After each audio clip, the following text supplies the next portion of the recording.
The late Colonel Gaddafi's son and key right-hand man, Saif al-Islam, has reportedly crossed the border from the Libyan desert into Niger.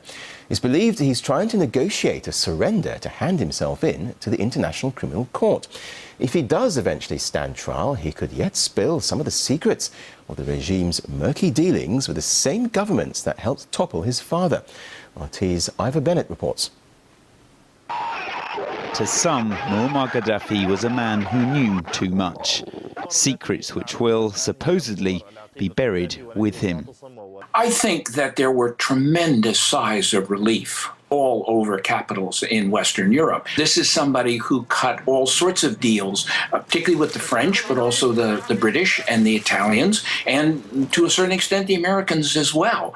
I think they did not want him put on trial for any reason. And I am not in the slightest bit surprised that he was captured alive and he very quickly ended up dead. Gaddafi's return from diplomatic exile was spectacular. Hugs, handshakes and kisses from the heads of countries which denounced him. Gaddafi's now silenced, but the suspicion around those who laid out the welcome mat is far from buried. Gaddafi has gone to his grave taking his secrets with him, but the shadow that dealing with him has cast on Tony Blair's reputation, on Sarkozy and so on, won't go away. And precisely because of this uncertain situation, the suspicion will probably grow rather than shrink. So it may actually, ironically, lead to a situation where they can never, as it were, prove their innocence. Then British Prime Minister Tony Blair was instrumental in Gaddafi's rehabilitation, bringing him in from the cold in 2007.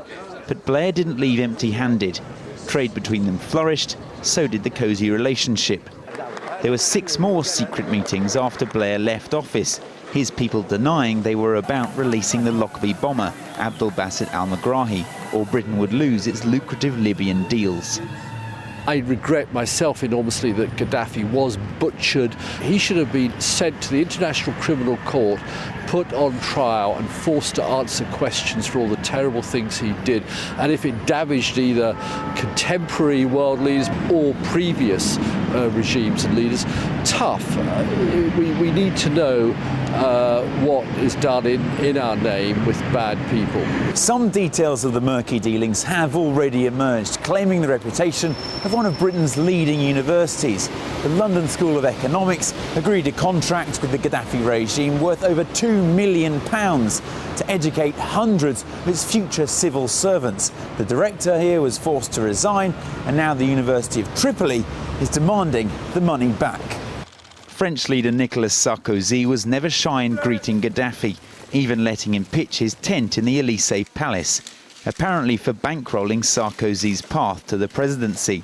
So says this man, the one who could still tell all. Sarkozy must give back the money he took from Libya to finance his electoral campaign. We funded it, and we have all the details and are ready to reveal everything. Saif al-Islam, a Gaddafi son and key right-hand man, reportedly ready to surrender to the War Crimes Court.